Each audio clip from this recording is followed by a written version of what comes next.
رضی اللہ عنہ نظرت الذین آمنوا لم يلبسوا ایمانهم بظلم وقال صلی اللہ علیہ وسلم اینا لم یظلم فانزل اللہ تعالی ان الشرک لظلم عظیم.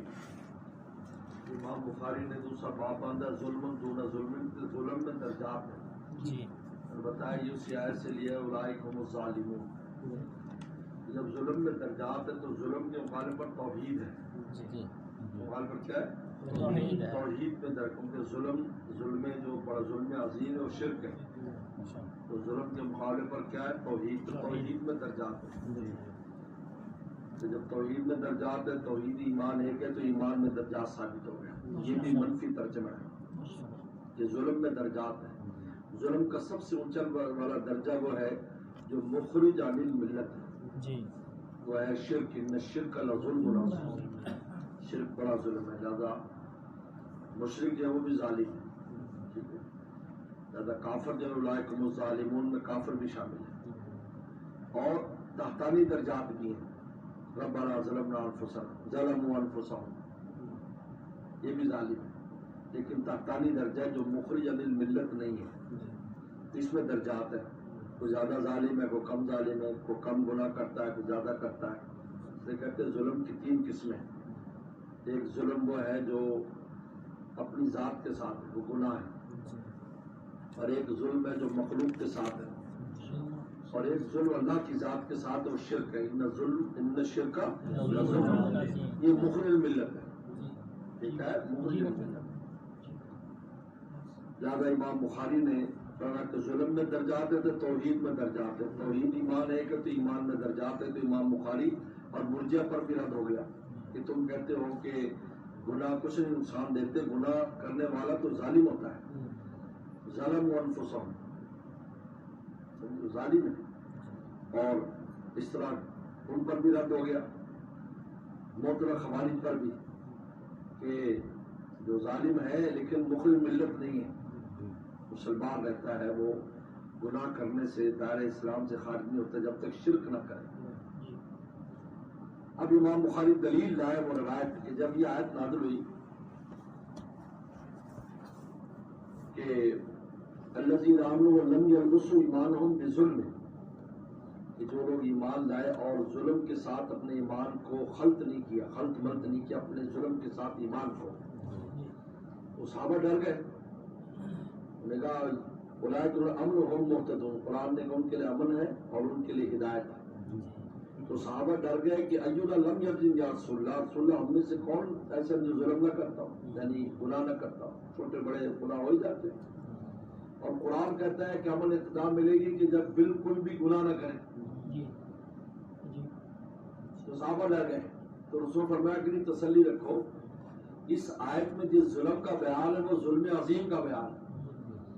جب سورہ لقمان میں اپنے بیٹے سے کہا تھا ان الشرک لظلم عظیم، یہ شرک بہت بڑا ظلم ہے. تو اس آیت میں الذین آمنوا ایمان بظلم، یہاں ظلم سے بڑا شرک ہے کہ ایمان کے ساتھ شرک نہ ملا، ایمان کے ساتھ شرک نہ ملا، ایمان بھی رکھتے ہیں اور شرک بھی کرتے ہیں ساتھ، یہ مراد ہے اس میں. تو یہاں تو صحابہ نے کون سا درجہ سمجھا تھا آیت میں؟ چھوٹا، تحتانی. لیکن رسول اللہ نے فرمایا کہ کون سا درجہ مراد ہے؟ فوقانی. صحابہ نے کون سا سمجھا تھا؟ یہاں تو ہم اینا لم یظلم، ہم پہ کون ظلم نہیں کرتا. مالک کو ظلم میں درجات ہے، بخاری کہہ رہا. ایک وہ ظلم ہے جو ملت سے نکال دیتا ہے اور ایک وہ ظلم ہے جو ملت سے.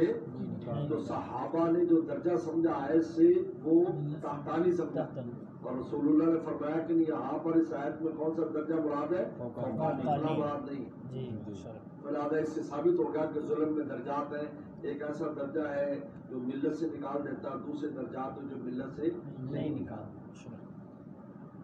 اب یہ روایت پیش کر رہے ہیں عبداللہ مسعود کی. نزلت آیت جب اتری الذین آمنوا ولم یلبسوا ایمانهم بظلم، جو ایمان لائے اور نہیں ملایا ایمان کو ظلم کے ساتھ. قالوا صلی اللہ علیہ وسلم اینا لم یظلم، اللہ کے نبی ہم میں کون ظلم نہیں کرتا. ہر ایک سے گناہ ہوتے ہیں، کوئی کتنی مقام پر ہو اس کو اس کے مقام سے گناہ ہوتے ہیں. کلکم خطاء کل اور خیر خطاء توابون، ہر ایک تم میں خطا کار ہے جو کسی مقام پر بھی ہے. تو ہم میں کون گناہ نہیں کرتا. فانزل اللہ، تو یہ آیت اتری ان الشرک لظلم عظیم، یہاں جو ظلم ہے اس آیت میں وہ ظلم عظیم مراد ہے. کیا مراد ہے؟ تو وہ ہے شرک. وہ کیا ہے؟ زیادہ تمہیں ڈرنے کی ضرورت نہیں ہے, تم شرک نہیں کرتے, زیادہ گناہ مراد نہیں یہاں پر. تو صحابہ نے تحتانی درجات سمجھے تھے اور رسول نے فرمایا کہ کون سا درجہ مراد ہے؟ فوقانی. کیا مراد ہے؟ اچھا صحابہ نے تحتانی کیوں سمجھے؟ ان کا ظلم من یہ نکرہ ہے تحت النفی. لم یلبسوا ایمانهم بظلم, نکرہ تحت النفی عموم کے لیے آتا ہے. نکرہ تحت النفی کے لیے آتا ہے سب ہر قسم کا ظلم. کیا مراد ہے؟ گناہ مراد ہے. ان کا ایسا کون ہے جو ظلم نہ کرتا؟ تو صحابہ نے ظلم کی جو تنکیر ہے نا, تنکیر یہ جو تنوین ہے ظلم یہ نکرہ ہے, اور پیچھے لم جو ہے نا وہ نفی ہے. نکرہ تحت النفی عموم کے لیے آتا ہے. نکرہ تحت النفی وہ سب مراد ہوتے ہیں. تو اس آیت سے مطلب معلوم ہی ہوگا کہ ہر قسم کا ظلم مراد ہے. تو صحابہ نے کہا کہ اینا لم یظلم. اچھا پیغمبر صلی اللہ علیہ وسلم نے فوقانی درجہ کیوں قرار دیا اونچے والا, یعنی شرک کیوں قرار دیا اس میں؟ اس کی ایک وجہ یہ ہے, یہ جو آیت ہے اس آیت میں پہلے شرک کا بیان ہے جگہ جگہ پر. اس آیت سے پہلے پڑھو کہ شرک اور کفر کا بیان ہے. تو لہذا ظلم میں یہ جو تنویر ہے یہ تعظیم کے لیے. کس کے لیے؟ ظلم یا ظلم عظیم. کیا ہے؟ اور ظلم عظیم کیا ہے؟ ان الشرک لظلم عظیم. تو رسول اللہ نے فرمایا کہ یہ جو تنویر جو ہے, تنوین جو ہے یہ تنقید کے لیے نہیں بلکہ تعظیم کے لیے. کس کے لیے؟ تعظیم کے لیے. بڑا ظلم. اور اس کے سیاق و سماعت میں بھی ظلم کا کفر کا بیان ہے, شرک کا بیان ہے. لہٰذا یہاں ظلم سے مراد وہی ہے جو سیاق و سماعت میں یعنی شرک مراد. اور تیسری دلیل یہ لم یلبسوا, خلط نہ کریں اپنے ایمان کو کس کے ساتھ؟ ظلم کے ساتھ. تو خلط ہوتا ہے جو ایک جگہ ہو, الگ دودھ رکھا ہے الگ پانی رکھا ہے, اس کو لسی نہیں کہیں گے. جب ایک برتن میں دونوں جمع ہوں گے تو پھر کیا کہلائے گا؟ لسی. لہٰذا ایمان جہاں ہے وہی وہ ظلم ہونا چاہیے. ایمان جائے وہی وہ دل ہے. ایمان دل میں ہے تو یہ ظلم بھی کون سا جو دل میں. گناہ تو آزاد سے ہوتے ہیں. گناہ کیسے ہوتے ہیں؟ آزاد سے. لہٰذا جب وہاں ہوگا تو وہاں کفر ہی ہو سکتا ہے. کیا ہو سکتا ہے؟ سنا ہے بات. یلبسوا جو لفظ کا لفظ ہے, لفظ کا جو لفظ ہے, خلط کا لفظ خود بتا رہا ہے کہ دونوں کا محل ایک ہو. تو دونوں کا محل ایک ہوگا تو وہ کفر ہے, کیونکہ ایمان جائے وہاں کفر ہے. لیکن گناہ تو آزاد سے ہوتے ہیں, ہاتھ سے ہو گئے, پاؤں سے ہو گئے, ہاتھ سے ہو گئے, زبان سے ہو گئے, یہ گناہ تو گناہ آزاد سے ہوتے ہیں. لیکن دل جو ہے نا, یہ دل کے اندر یہ جو ہے یہ جہاں پر ایمان ہے وہیں پر وہ ظلم ہے. لم یلبسوا, خلط نہ کرے. تو معلوم ہوا کہ ایک محل میں دونوں کو جمع نہ کرے. جب ایک محل میں جمع نہ کرے تو مانا کہ یہ ظلم عام ظلم نہیں ہے بلکہ یہ خاص ظلم ہے جو کفر اور شرک ہے. تو تین قرینے موجود ہیں اس کے اوپر اس بات کے کہ کون سا یہاں پر مراد. تو یہ آیت نازل میں شرک اور ظلم. اچھا یہ آیت یہاں پر نازل نہیں ہوئی, یہ پہلے سے نازل شدہ تھی. لیکن جیسے دوسری بات الم تسمعوا الی قول لقمان لابنہ, فرمایا تم نے نہیں سنا لقمان نے اپنے بیٹے سے کیا کہا تھا؟ ان الشرک لظلم عظیم. یہ لفظ ہے, یہ پہلے سے نازل تھی. لیکن آپ کو پتا ہے کہ تعبیرات میں یہ تفصیلی بحث ہے کہ تفسیر میں انزلہ کہہ دیتے ہیں. جیسے کسی چور آج چوری کرے, بھائی تیرے بارے میں آیت نازل ہوئی, یہ تیرے ہاتھ کاٹے جائیں گے یوں کہیں گے, تو اس کا مطلب یہ نہیں کہ ابھی نازل ہوئی. یہ تعبیر ہوتی ہے, یاد رکھو. شان نزول تو ایک ہی ہوتا ہے, لیکن اس کے بعد کے واقعات پر بھی اس کو فٹ کرتے ہیں کہ بھئی یہ آیت نازل, بڑھاؤ اس کے بارے میں یہ آیت نازل ہوئی, اس کے بارے میں یہ آیت نازل, اس کے بارے میں یہ آیت نازل ہوئی. ابھی مراد بھی نازل ہوئی, مراد ہے کہ پہلے نازل ہوئی, اس کا مصداق ہے. لہذا یہ جو رسول اللہ نے فرمایا انزل اللہ یا جو انزل اللہ سے تعبیر کیا ہے, یہ مراد ہے کہ اس واقعے میں نازل ہوئی جب صحابہ نے پوچھا, بلکہ آیت پہلے سے نازل ہوتا ہے. لیکن تعبیر یہ کیا ہے, اس لیے دوسری بات کے ساتھ موجود ہے کہ تم نے نہیں سنا لقمان السلام نے اپنے بیٹے سے کہا تھا ان الشرک لظلم عظیم. باب علامت المنافقین, منافق کی علامات یہ آگا نفاق دون نفاق, نفاق میں درجات ہے. کیا ہے؟ جب نفاق میں درجات ہے تو اپنی خلاص ہے. اور کیا ہے اخلاص میں درجات. اس میں جب اخلاص میں درجات، تو اخلاص ایمان ہے تو ایمان میں درجات ہے. کتنا خوبصورت ترتیب اخلاص میں. تو پہلے ایمان میں درجات، اور کفر سے کفر دولا کفر، پھر توحید میں درجات، ظلم دولا ظلم، اب اخلاص میں درجات، نفاق دولا نفاق. کیا ہے جواب اصل میں نفاق دولا نفاق، کہ نفاق میں درجات ہے. نفاق کا سب سے اونچا درجہ وہ ہے جو مخرج عن الملت ہے، جو نفاق اعتقادی ہے. اور نیچے درجات ہے نفاق عملی، اس میں درجات ہیں کہ یہ علامات جس میں پائی جائے وہ منافق ہے، کس میں زیادہ پائی جاتی ہے، کسی میں کم پائی جاتی ہے. لہٰذا جس اعتبار سے وہ پائی جاتی رہیں گی اسی اعتبار سے اس کے مقابلے پر اخلاص میں درجات بنتے جائیں گے. اگر کم علامتیں ہیں، اگر نفاق کی علامتیں زیادہ ہیں تو اخلاص کم ہو جائے گا. اگر نفاق کی علامتیں کم ہیں تو اخلاص زیادہ ہوگا. بالکل نہیں ہوگا تو اخلاص کامل ہو جائے گا. اخلاص میں درجات ثابت ہو گیا. تو نفاق کے درجات سے کیا ثابت ہو گیا؟ کس میں؟ اخلاص میں. یہ منفی درجہ ہے. نفاق دون نفاق. نفاق کی دو قسمیں ہیں. نفاق اعتقادی، نفاق کہتے ہیں ظاہر باطن کے خلاف اور باطن ظاہر کے خلاف، اس کو کہتے ہیں نفاق. اور یہ نفق سے ہے. اور آپ کو پتہ ہے نفق جو ہے یہ گو جانور ہوتا ہے جس کو یہاں کیا کہتے ہیں، گو کو ہمارے جو لمبا سا چھپکلی کی طرح، نہیں وہ نہیں، بہت چھپکلی کی طرح ہوتا ہے، ہاتھ جتنا لمبا ہوتا ہے، گو ہی کہتے ہیں. ہاں وہ سنگو جو بہت درخت کے اوپر چمچی رہتی ہے تو گو کہتے ہیں. گو سب کہتے ہیں عربی زبان میں، سب گواب کے ساتھ. یہ جو گو ہوتی ہے یہ دو بل بنا کر رکھتی ہے. جو اصل بل ہے جہاں سے اس کو نکلنا ہوتا ہے وہاں پر تو وہ گھاس ڈال دوسرا کھلا رہتا ہے، تو شکاری لوگ وہاں پر اس کے انتظار کرتے رہتے ہیں اور خود دوسری طرف سے نکل جاتی ہے. اس کو کہتے ہیں نفق. اس لیے وہاں جو بنی ہوئی ہے نا، جو مکہ شریف میں غار ہے، وہ ٹنل، اس کو جو ٹنل جو ہے سرنگیں، اس کے اوپر بھی لکھا ہوگا نفق. تو نفق کا مطلب ہے کہ دو راستے رکھتے ہیں. تو منافق بھی اسی طرح کہ کفار سے بھی رابطہ رکھتا ہے، ایمان والوں سے بھی. اندر سے کافر ہوتا ہے، اوپر سے مومن ہوتا ہے. جب ایمان والوں کو دباؤ پڑتا ہے، یعنی ادھر سے ایمان والے شکست کھا رہے ہیں تو کافروں کا نام تمہارے ساتھ ہے. اور جب مال غنیمت آتا ہے ہم تمہارے ساتھ ہیں. ضرور نتبعکم، قرآن مجید میں بیان کیا نا، ضرور ٹھہر جاؤ ہم تمہارے پیچھے جائیں گے. مال غنیمت جہاں ملنے کی امید ہے تو ہم پیچھے پیچھے آ جاتے ہیں. لن تتبعون، ہمارے پیچھے رہو، نہیں رہو.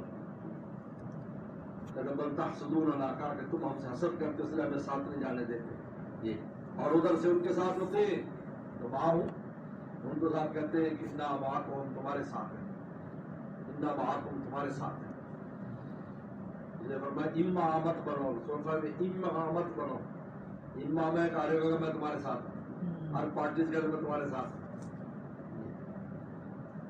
یہ نفاق اعتقادی ہے کہ باطن میں کفر ہے. اچھا نفاق کے لوگ بھی مانے اس کی دو قسمیں، اعتقادی اور عملی. اعتقادی جس کے دل میں کفر ہے، اوپر سے کلمہ پڑتا ہے، جیسے اس زمانے کے منافقین تھے اور آج بھی ہے، دل میں ایمان سے نفرت ہے اسلام سے، اور اوپر سے کلمہ پڑھتے ہیں تاکہ فائدہ حاصل کریں. اور ایک ہی نفاق عملی کہ جو دل میں ہے اس کے خلاف کر رہا ہے، اللہ کو مانتا ہے، رسول اللہ کو مانتا ہے، لیکن چلتا نہیں ان کے راستے پر. یہ نفاق عملی ہے. لہذا جو نفاق اعتقادی ہے وہ مخرج عن الملت ہے. وہ کیا ہے؟ اور جو نفاق عملی ہے وہ مخرج عن الملت نہیں ہے، مخرج عن الملت. تو لہذا تو معلوم ہے کہ اس سے اپنا مسئلہ بھی ثابت کر دیا کہ جو نفاق عملی ہے وہ نفاق عملی کے باوجود بھی اس میں اخلاص میں رہتا ہے، لیکن اس میں درجات ہیں. وہ جتنا نفاق عملی کم ہوتا جاتا ہے اتنا اخلاص بڑھتا جاتا ہے. نفاق عملی زیادہ ہوتا جاتا ہے تو نفاق اخلاص کم ہوتا جاتا ہے. اور مرجع پر بھی رد ہو گیا کہ دیکھو بعض اعمال ایسے جس کی وجہ سے وہ منافق، اس پر نفاق کا لفظ بولا جاتا ہے، اس پر بولا جاتا ہے، اس پر نفاق کا لفظ بولا جاتا ہے کہ اس نے نفاق کیا ہے. لیکن منافق نہیں کہیں گے اس کو. کیا نہیں کہیں گے؟ کیونکہ منافق کے لیے خاص قسم کی مقدار چاہیے نفاق کی، اور نفاق اعتقادی چاہیے. ہاں نفاق کا کام ہے، جیسے کفر کا کام کیا لیکن کافر نہیں ہے. نماز نہیں پڑھتا، کفر کا کام کر رہا ہے، لیکن کافر نہیں کہیں گے. جیسے پہلی بات گزری، اس میں مستقلی بولا جائے گا جب تک خاص مقدار نہیں پائے گی. منافق نہیں کہا جائے گا جب تک کہ اس کے اندر نفاق اعتقادی نہ ہو.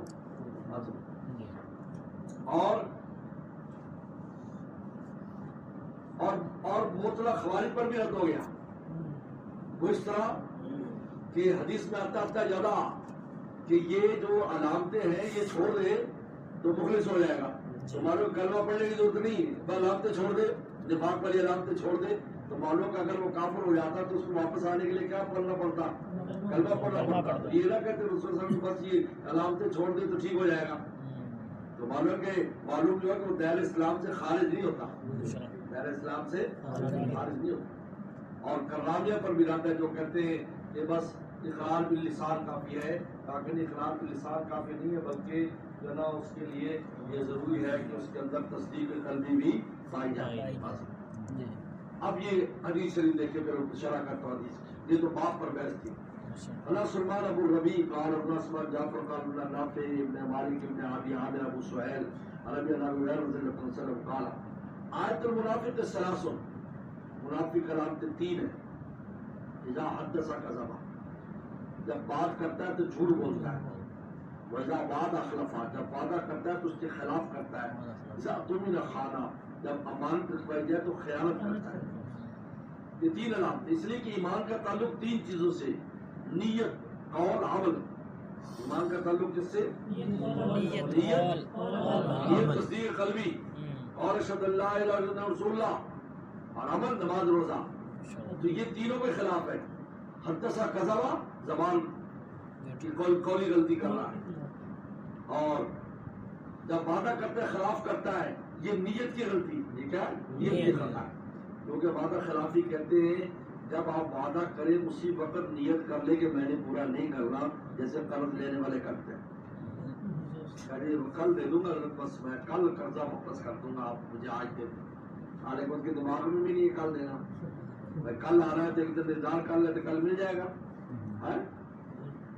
آپ نے مفتی صاحب سنا ان کا، مولانا عاشق رئیس صاحب بلند شہری زیادہ طالبین والے، ان کا قصہ لکھا ہے کہ ان کے پاس کوئی آیا کہ حضرت قرضہ دے دو، میں 2 دن بعد دے دوں گا واپس. بس 2 دن حضرت دے دیجیے. اب آپ نے فرمایا کہ بھائی میرے پاس تو کچھ نہیں ہے، کیونکہ حضرت نے تو ہجرت کر لی تھی اور حضرت بس اللہ کے توکل پر رہتے تھے. عجیب بات ہے، پوری زندگی ایسی گزاری. اب میرے بیٹے کام کرتے ان سے پوچھوں گا، شام کو رات کو آئے گا تو میں پوچھوں گا. خیر اگلے دن پھر وہ آیا جی، وہ پوچھا، انہوں نے کہا کل انتظام کر دیں. تو وہ کل آ گئے. تو حضرت نے کل آیا کہ حضرت ہاں جی کا یہ پیسے ہے تو یہ قرضہ ہے تو انہیں مانگا تھا، تو نے کہا 2 دن بعد واپس دے دوں. وہی میں نے واپس لے لیا، ساتھ واپس رکھ لیا. پھر ہم نے خوب ڈانٹا کہ جھوٹ بولتے ہو، تیری نیت نہیں تھی دینے کی، تو نے 2 دن کا لفظ کیوں استعمال کیا. یہ وعدہ خلافی ہے. وعدہ خلافی یہ نہیں ہے کہ آپ وعدہ کر لیں دل سے پکا، پھر اس وقت کوئی عارض پیش آ جائے. ہمارے ساتھ اکثر ہوتا ہے، ہم نے وعدہ کیا پروگرام میں آئیں گے لیکن اس وقت کوئی ایسا عارض پیش آ گیا، ہم نہیں جا سکتے، موسم خراب ہو گیا اور کوئی حالات خراب ہو گیا، صحت خراب ہو گئی. تو یہ غیر لوجی وعدہ خلافی، یہ وعدہ خلافی نہیں کراتا. وعدہ خلافی پہلے سے نیتوں کو پوری نہیں کرنا، جانا نہیں، بار بار نہیں. یہ ہے اذا وعدہ خلفا، جب وعدے کی خلاف یہ ہو گیا. اور تم نہ کھانا، امان رکھوایا جائے تو خیانت کرے، یہ علامت ہے، یہ عمل کی خرابی ہے. کیا ہے؟ عمل خرابی. آپ نے فرمایا یہ 3 علامتیں ہیں منافق کی. جب بات کرے جھوٹ بولے، جب وعدہ خلاف کرے، جب عمل خیانت کرے. اگلی بات ہے کہ عبداللہ قبیصۃ ابن عقبہ کا قال عبداللہ سبحان عامش عبداللہ بن مرہ مسروق عبداللہ بن عمرو اللہ صلی اللہ علیہ وسلم قال اربع من كن فی، جس میں 4 چیزیں ہوں گی کان منافقا خالصا، وہ پکا منافق ہے. من کان فی خصم منہن، اور جس میں کوئی ایک خصلت ہوگی کان خصم النفاق، اس میں نفاق کی خصلت ہوگی حتی یدا، جب تک چھوڑ نہ دے، جب تک چھوڑ نہ دے. یہ یدا لفظ جو ہے یہ مطلق اور خوارج کے خلاف ہے. دیکھو اس سے وہ کیا ہوگا، زیادہ زیادہ یہ ہے کہ وہ چھوڑ دے گا تو ٹھیک ہو جائے گی، ماننے آ جائے گا. اذا سمع خانہ، ہمارے میں جو خیانت کرے. اذا حدث کذبا، بات پھر جھوٹ بولے. اذا عاد غدر، جب معاہدہ کرے تو غداری کرے.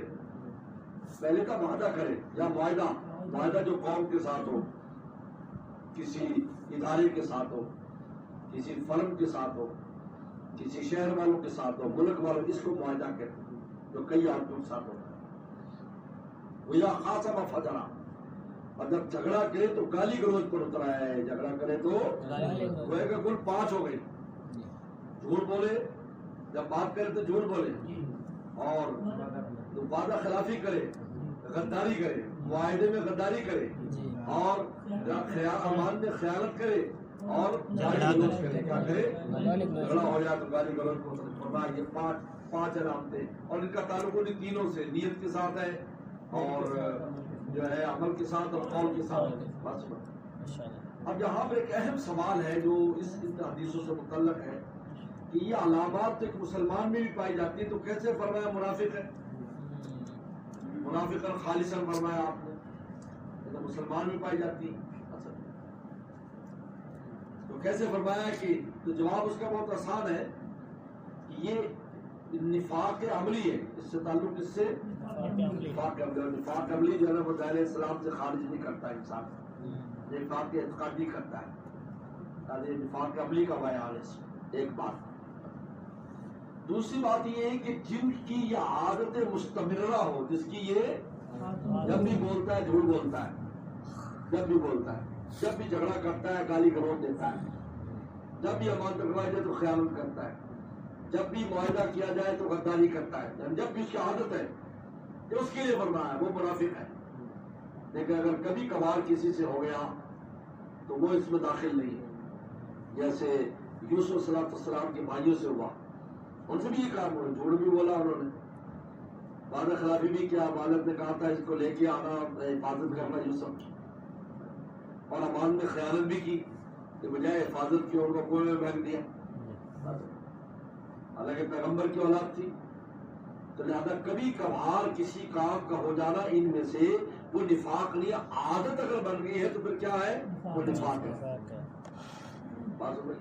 دوسری توجیہ، اور تیسری توجیہ یہ ہے کہ اس زمانے کے منافقین کی علامات تھی جو رسول اللہ کے زمانے میں تھے، تو آپ نے صحابہ اکرام سے بات اس لیے فرمائی کہ لوگوں کی اس بیہیویئر سے اندازہ کر لیں گے کہ یار یہ منافق بندہ ہے تو بچیں گے اس سے۔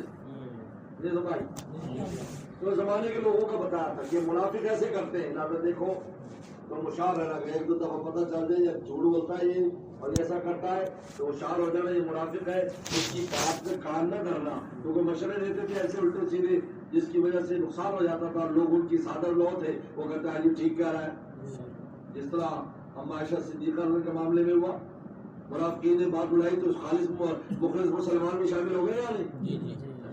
حضرت صدیق اکبر کا سگا بھانجا مستہ شامل ہو گئے، مستہ خود اس میں شامل ہو گئے، اور وہ ان کو خیال بھی نہیں رہا، تو آپ نے یہ علامات اس لیے بیان کی تاکہ اس زمانے کے جو منافقین تھے ان میں یہ چیزیں تھیں، تاکہ صحابہ ہوشیار ہو جائیں، جب ان سے ڈیل کرے گا یہ تو منافق بندہ ہے تو وہ ہوشیار ہو جائے، اور پھر اس کو اس نگاہ سے دیکھیں کہ یہ منافق ہے، اس کی کسی بات پر اعتبار نہ کریں۔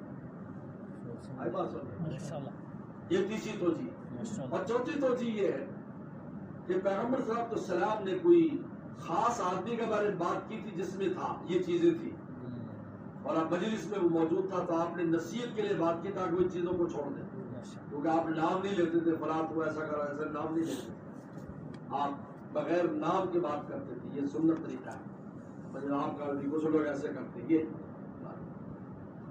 اور ایک بات یہ ہے کہ کسی خاص منافق کے بارے میں یہ بات آپ نے فرمائی تھی۔ بہرحال کچھ بھی ہو، یہ ان علامات کا تعلق نفاق عملی کے ساتھ ہے، کس کے ساتھ ہے؟ نفاق کے ساتھ نہیں، لہٰذا وہ مسلمان رہے گا، لیکن جتنی یہ علامات زیادہ بڑھے گی تو اس کا اخلاص کم ہوگا، اور جتنی علامات کم ہوں گی تو اخلاص، اگر بالکل ایسی چیزیں نہیں ہوں گی تو اخلاص بھی کامل ہو جائے گا، اخلاص کامل ہو جائے گا تو ایمان کامل ہو جائے گا، بات سے بات ہے۔ پہلے یہ توجیہات ہیں۔ اب یہاں پر ایک بڑا دلچسپ واقعہ لکھا ہے، عطا بن ابی رباح رحمۃ اللہ علیہ، حضرت ابن عباس ان کے خاص شاگرد ہیں، بہت بڑے انسان ہیں، بہت بڑے تابعی ہیں۔ تو یہ مکہ شریف میں حج کے بعد بیٹھے تھے تو ایک آدمی آپ نے کہا کہ حضرت میں حسن بصری کی مجلس سے ہو کر آیا ہوں، یہ حدیث بیان کی کہ انہوں نے کہا کہ لا تحرج ان اقول انه منافق، کہ کوئی حرج نہیں اگر میں اس کو منافق کہہ دوں جس میں یہ علامات پائی جائیں، یعنی منافق کا فتویٰ لگا دیا. ایک ہوتا ہے نفاق ہونا، جیسے کفر ہونا، کافر نہیں کفر ہے. انہوں نے کہا کہ اس پر میں اس میں مشتق اگر لگا دوں جو یہ کام کرے تو بالکل میں لگا کوئی حرج نہیں سمجھتا. حسن بصری نے کہا یہ کہ وہ بصرہ سے آیا تھا. نے فرمایا جب تم واپس جاؤ ہمارے بھائی حسن کو ہمارا سلام کہنا. حسن بصری کی تابعی، اور ان سے کہنا کہ تم یوسف السلام کے بھائیوں کے بارے میں کیا کہتے ہو؟ ان کو تم کہتے ہو منافقین تھے. نفاق تو تھا لیکن منافقین نہیں کہہ سکتے. تو جب جا کر کہا تو انہوں نے کہا کہ جزاک اللہ خیرہ، آپ نے اچھا کیا. اور پھر کہا کہ لوگوں جب میری بات سنو علماء پر پیش کرو، اگر قبول کر لیں بہت اچھا، قبول رد کریں تو مجھے ان کا رد سناؤ جیسے میرے اس بھائی نے کیا. انہوں نے اپنے اس فتوے سے رجوع کر لیا کہ ان میں نفاق ہے، منافق نہیں. کیا ہے؟ جیسے کفر کی بات پائی جاتی ہے لیکن اس کو کافر نہیں کہہ سکتے، اس کو کافر نہیں کہہ سکتے. نفاق ہے، منافق نہیں. اس لیے علامت منافق. اور پھر دوسری لفظ علامت کا، علامت کا ہے، یہ نہیں ہے نفاق، علامت ہے نفاق. علامت وہ جو شے میں داخل نہیں ہوتی، جو شے میں داخل نہیں ہوتی. ہمارے کے کام کرنے سے اس پر متشبہ، اور ایک بہترین جواب یہ ہے کہ متشبہ بالمنافقین ہو گیا. وہ کیا ہو گیا؟ یعنی منافقین سے متشابہ ہوگا. وہ متخلق باخلاقی، اور اس کے اخلاق اس نے اختیار کر لی. یہ تشبیہ مراد ہے. کیا مراد ہے؟ تشبیہ. ان سے متشابہ ہو گیا وہ. یہ جو تغلیظاً اور سخت بات آپ نے فرمائی کہ منافق ہے. منافق خالص ہے یعنی اس کی پکی تشبیہ ہو گئی اس کے ساتھ. کن کے ساتھ؟ منافقین. متشبہ بالمنافقین، یہ منافقین کے ساتھ یہ شخص متشابہ ہو چکا ہے، ان جیسا ہو چکا ہے نہیں لیکن ان جیسا. کاف آ جائے گا بھی کل. العلماء جو ہے نا، علماء کا انبیاء کل کاف آ گیا. علماء انبیاء بنی اسرائیل کی طرح ہے، یہ نہیں کہ انبیاء یہ بھی کاف لگا دی تو کاف آنے سے بہت بڑا فرق پڑ جاتا ہے. ان میں کاف جب آ جاتا ہے کہیں تشبیہ میں تو وہاں فرق پڑ جاتا ہے. زید الکل اسد، زید شیر کی طرح ہے، یہ نہیں کہ پورا ہی شیر ہے نہیں ہے، پھر تو اس کی دم بھی دیکھنی پڑے گی. کل تو کاف جہاں آ جائے گا خوشحال رہتا. جب بھی کوئی عجیب وغیرہ ہے تو اس میں لفظ کاف آ جائے تو اس میں دونوں کے مراتب میں فرق ہو جاتا ہے. الانبیاء کا انبیاء، کا انبیاء، علماء امتی کا انبیاء، گویا کہ کاف آ گیا بیچ میں. تو لہذا یہ کل منافقین ہو گیا. کیا ہو گیا؟ کل منافقین. یہ شخص جس میں پائی جاتی ہیں یہ منافقین کی طرح ہو گیا. منافق تو نہیں ہے لیکن ان کی طرح ہو گیا. یہ ان کے متشابہ ہو گیا. ان سے اس کی جو نا مشابہت ان منافقین کے ساتھ پائی. جیسے کفر کا کام کرتا ہے تو کافروں کے ساتھ اس کی مشابہت پائی جاتی ہے. بات ہے. شعبہ العمش باب کاملۃ ایمان. اب امام بخاری نے دوبارہ مثبت تراجم شروع کر دی. منفی کے بعد دوبارہ مثبت تراجم شروع ہو گئے. یہ 4 ترجمۃ الباب ازداد میں سے تھے، ضد جس سے اپنے مسلک کو ثابت کیا ہے. اب 4 کے بعد دوبارہ جو ہے وہ شعب ایمان، ایمان کی شعبہ کا بیان دوبارہ شروع ہو گیا. امور ایمان کا بیان، جن میں پہلے لیلۃ القیام، لیلۃ الایمان، قیام لیلۃ القدر کا قیام کرنا ایمان میں سے، یہ بھی ایمان کا جزء، ایمان کا حصہ ہے. یہ یہاں سے اب انہوں نے یہ شروع کر دی. تو کل سے انشاءاللہ یہاں سے چلا.